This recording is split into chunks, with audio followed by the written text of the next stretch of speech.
Everyone loses direction from time to time. But what if you got so lost you couldn't find your way anywhere? Black Box TV presents Where Are You?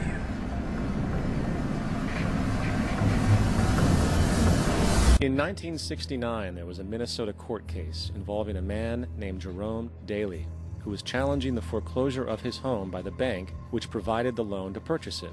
His argument was that the mortgage contract required both parties, being he and the bank, each put up a legitimate form of property for the exchange. In legal language, this is called consideration. Mr. Daly explained that the money was, in fact, not the property of the bank, for it was created out of nothing as soon as the loan agreement was signed. Remember what modern money mechanics stated about loans?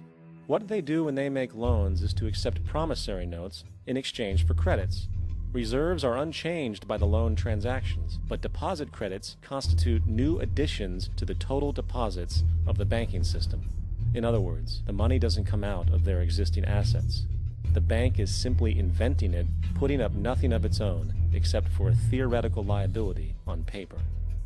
As the court case progressed, the bank's president, Mr. Morgan, took the stand, and in the judge's personal memorandum, he recalled that the plaintiff, bank's president, admitted that, in combination with the Federal Reserve Bank, did create the money and credit upon its books by bookkeeping entry. The money and credit first came into existence when they created it. Mr. Morgan admitted that no United States law or statute existed which gave him the right to do this. A lawful consideration must exist and be tendered to support the note.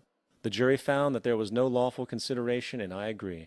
He also poetically added, "Only God can create something of value out of nothing."